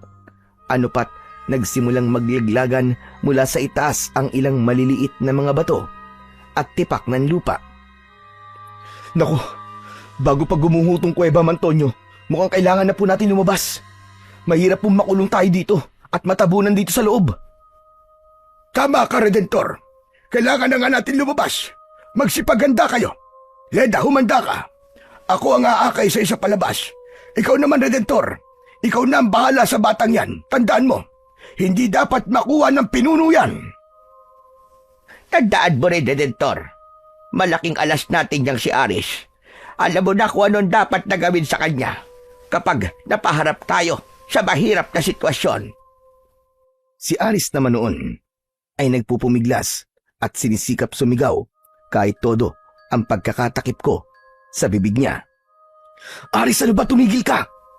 Hindi ka namin ipapahamak kung yun pa rin ang iniisip mo. May ibang paraan kaming naisip ni Mantonyo laban sa pinuno. Pareho kaming may mga medalyon. Tulong-tulong tayo rito. Lahat tayo ay may kanya-kanyang papel. Ngunit lalong nagpumiglas si Aris na para bang ayaw na ayaw niyang madikit sa akin. Maya-maya pa ay ibinuhos niya ang buong lakas at mapuwersang kinagat ako sa kamay. Todo pigil akong napaigik na lamang para hindi makalika ng ingay. Natanggal ang kamay ko sa pagkakatakip sa bibig ni Aris. Lumayo ka sa akin, Kuya Redentor! Nasasagi ko ang lanseta mo. Ang init sa pakiramdam. Napapaso ako. Noon ko naman napansin na medyo nagkukulay pula ang mga mata ni Aris. Naku, ganun ba? Pasensya na. Pigilan mo ang pagiging aswang mo, Aris, ha? Namumula mga mata mo. Yang medalyon mo, Kuya Redentor, tignan mo. Kakaiba ang ilaw niya. Kakaiba rin ang nararamdaman ko ngayon, Kuya, sa nangyayari sa pinuno namin. Kinakabahan ako. Kayong dalawa, bilisan nyo. Sumunod kayo sa amin ni Leda. Sa kayang medalyon mo, Redentor. Kapain mo lang at humanda ka sa iuutos dyan sa iyo. Lahat tayo ay kailangan maging alerto at maparaan. Kailangan matalo natin ang pinuno ng mga aswang. Diyos ko, ang mga pangontra ko, Tonyo, sabay-sabay silang umiinit at kumukulo. Nakakakaba naman ito.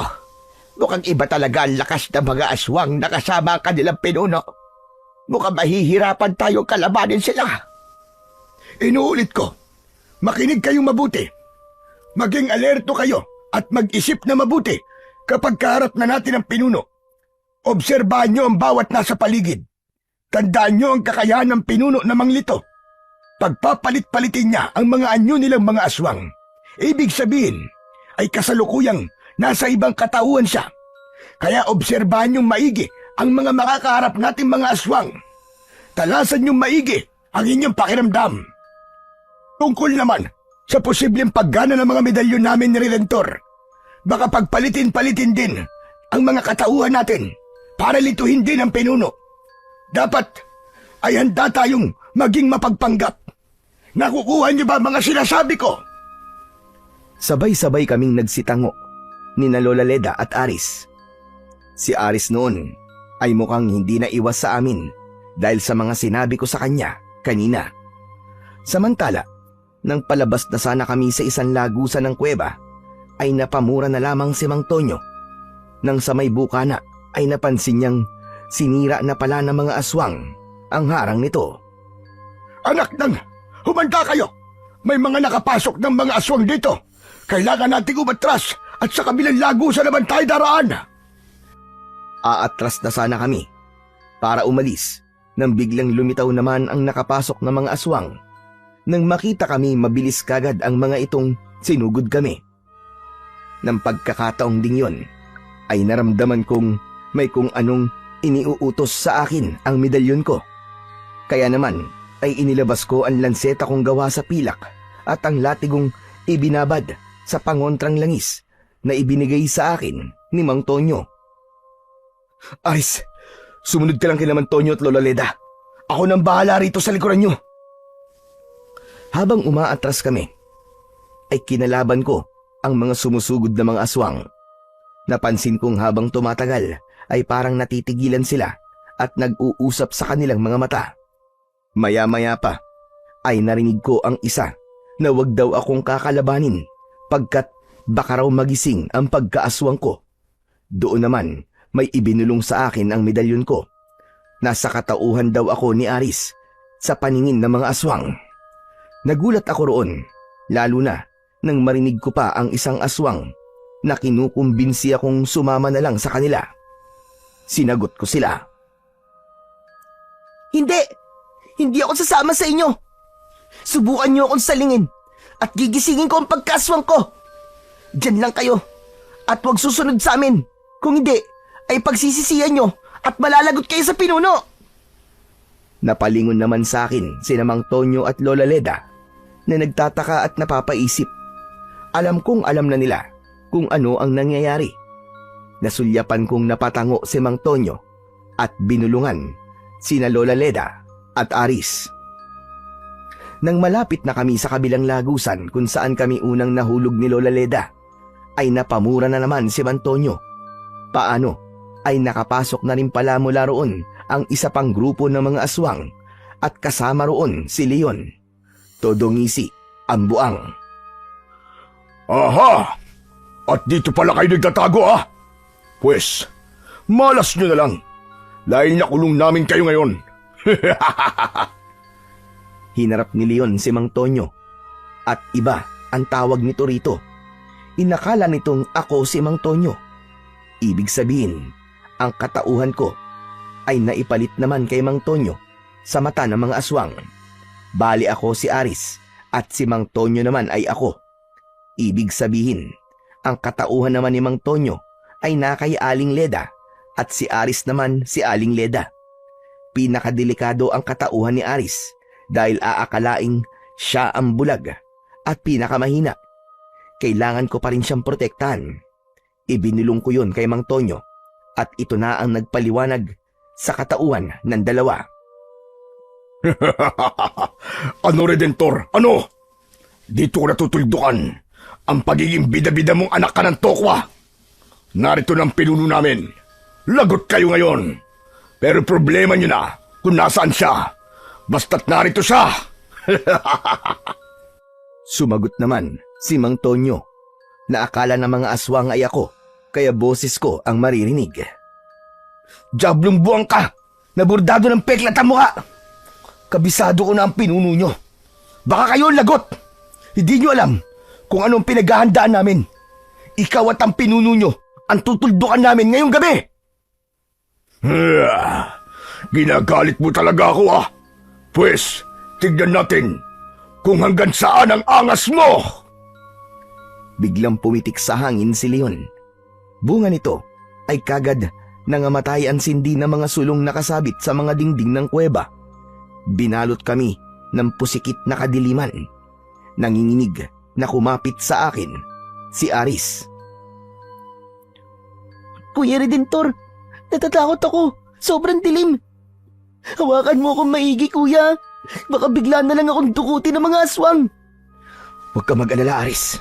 Nakalimutan mo na ba ang ibinulong sa ni Mang Tonyo na si Aling Leda ang katauhan mo? Ako naman, ang nasa katauhan mo. Ako ang tatangkain nilang dukutin, pero hindi nila yung basta-bastang magagawa. Pero nakakatakot pa rin po, kuya. Saka parang may kakaiba po nangyayari sa akin na hindi ko po maintindihan. Parang nawawala po ako sa sarili ko. Ano bang ibig mo sabihin na parang nawawala ka sa sarili mo? Ngunit hindi na nakasagot pa si Aris nang biglang marinig naming pumitik din sa hangin si Mang Tonyo. Bunga naman ito ay biglang parang may nahawi sa mga mata namin.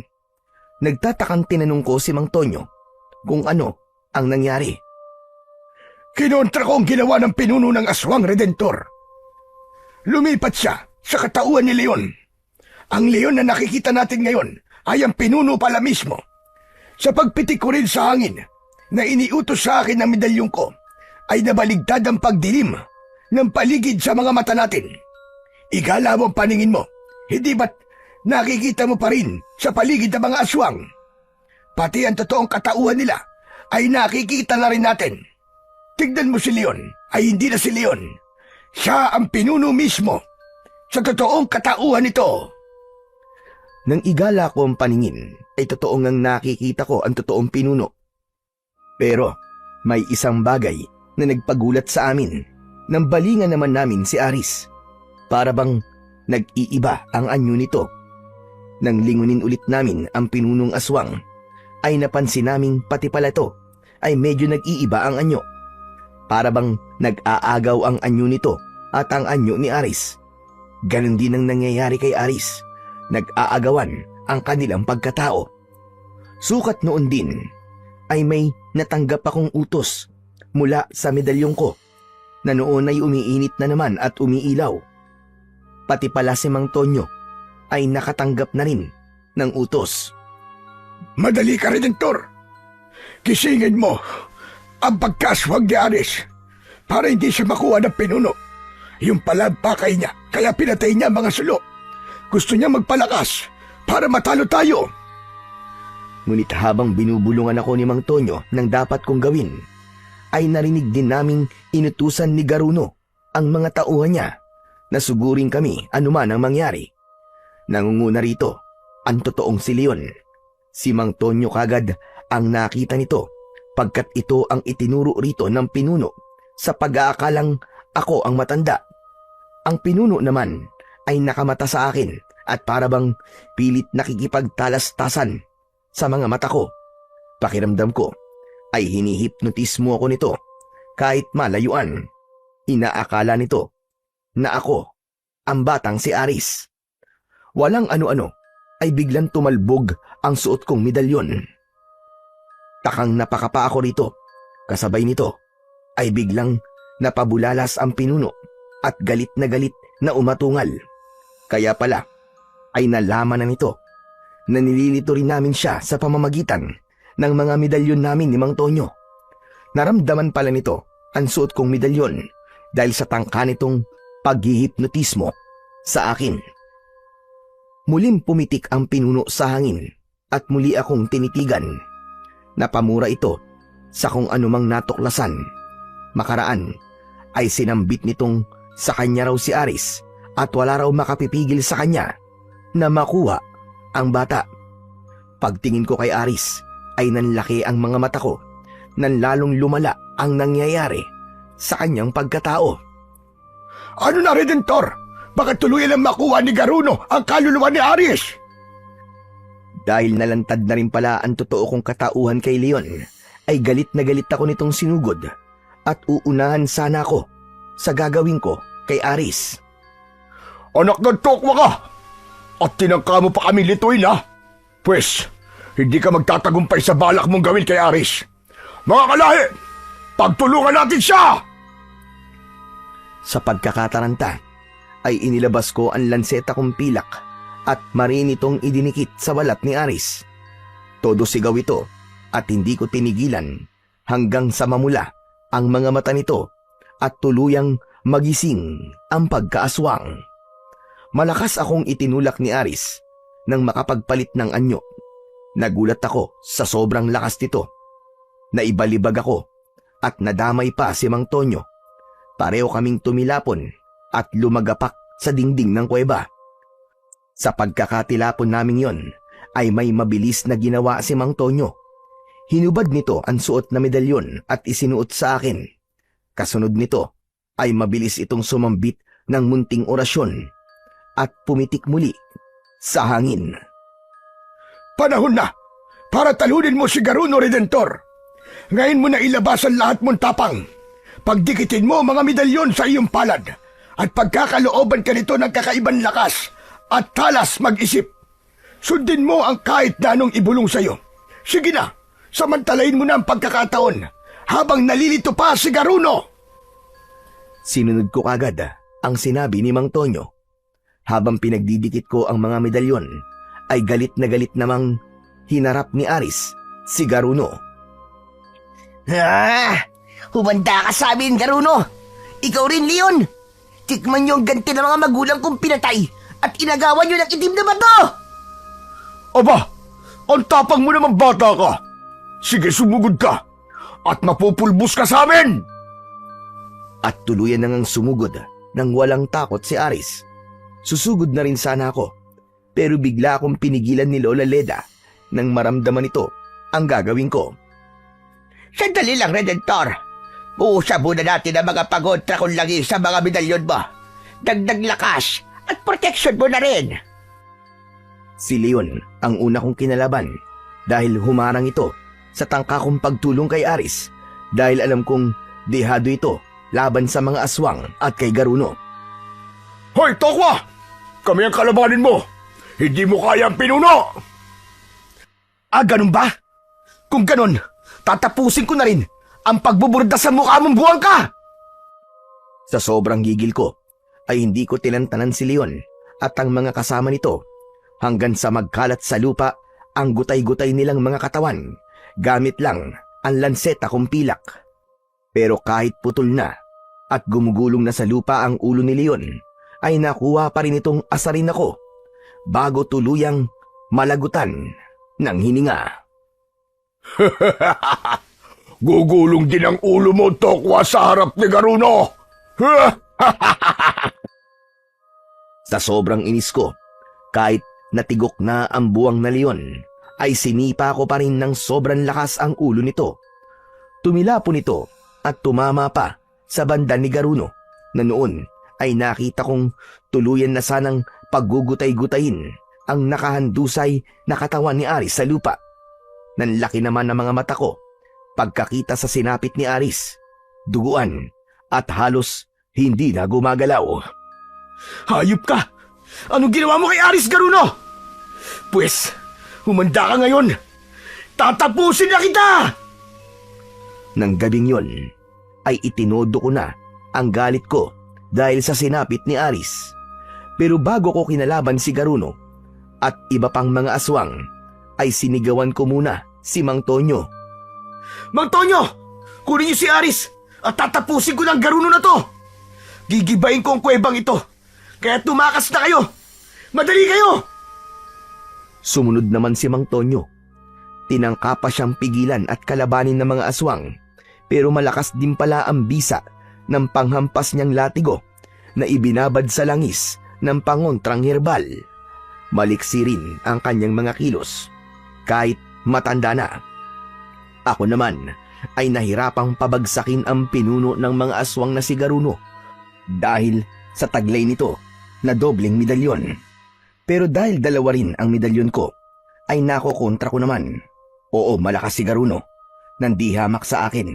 Pero dahil sa hawak kong lansetang pilak, kada patama ko rito ay humihina ito ng humihina. Maging ang ibang aswang ay nadadamay sa paghina nito dahil ito ang kanilang pinuno. Hindi ko tinantanan si Garuno hanggang sa tuluyang mawalan ng lakas. Nang bumagsak ito sa lupa, ay doon ko na itinarak ang lanseta sa tapat ng kanyang puso. Nangisay si Garuno habang unti-unting umuusok ang buong katawan. Sumunod ay nilamon ito ng apoy. Ganon din ang nangyari sa iba pang mga aswang sa paligid.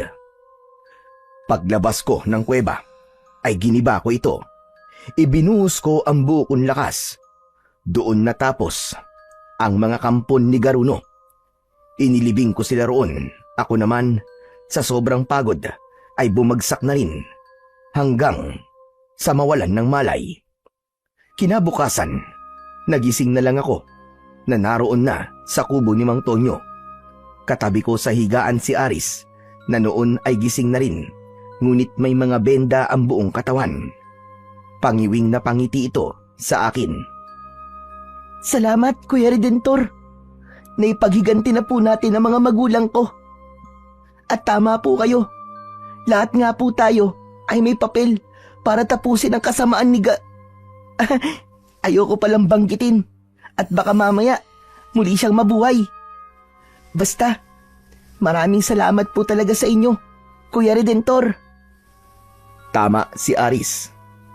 Lahat ng laban sa kasamaan, bata man o matanda, siga o bulag, ay may kanya-kanyang papel na gagampanan.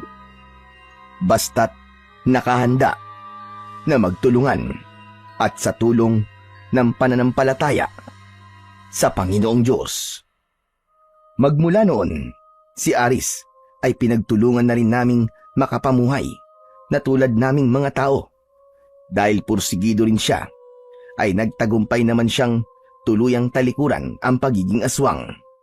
Mula sa pagiging alagad ng dilim, ay naging alagad siya ng liwanag. At nangako siya sa aming lahat na kahit siya ay may lahing aswang, ay hinding-hindi siya magpapailalim sa kapangyarihan nito. Bagkus ay gagamitin niya ang pagiging aswang niya para kami ay tulungan sa posibleng pagsalakay muli ng mga kampon ng kadiliman at pilit na kukunin ang kapayapaan ng mga taong namumuhay ng tahimik. Si Lola Leda naman, bilang isang mahusay na albularyo, ay patuloy na humahanap ng lunas upang mas mapadali ang batang si Aris na kontrolin ang kanyang pagiging aswang at magamit sa tama. Si Mang Tonyo ay buong puso akong tinulungan at hinasa ang aking kakayahan sa pakikipaglaban upang nang sa ganon ay mas magampanan ko ang aking pagiging tagapagtanggol ng mga naaapi laban sa mga kampon ng kadiliman na tulad ng mga aswang. Nangako naman ako sa akin sarili na hanggang ako ay may lakas na lumaban sa tulong ng mga taong naniniwala sa aking kakayahan, na kahit pa ako ay nakilalang siga o barumbado, patutunayan ko na ako'y may puso para sa lahat at handang tumulong at magtanggol kung kinakailangan. Sa kwentong inyong napakinggan ay ipinakita na hindi basta siga ay wala ng kwenta, at ang tunay na lakas ay hindi nasusukat sa yabang o tapang-tapangan, kundi sa kakayahang pumili ng kabutihan kahit mahirap. Dahil sa kabila ng kanyang pagiging barumbado o siga, nagawa niyang tumindig at ipagtanggol ang mga tao laban sa kampon ng kadiliman na kinabibilangan ng mga aswang.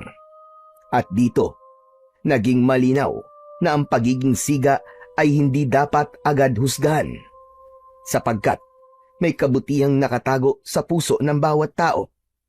Kabutihang naghihintay ng pagkakataong umusbong. Sa gabay at tulong ng Panginoong Diyos, nagwagi ang liwanag laban sa dilim, at pinatunayan niyang ang kabutihan, gaano man kaliit, ay may kapangyarihang magpabago ng kapalaran.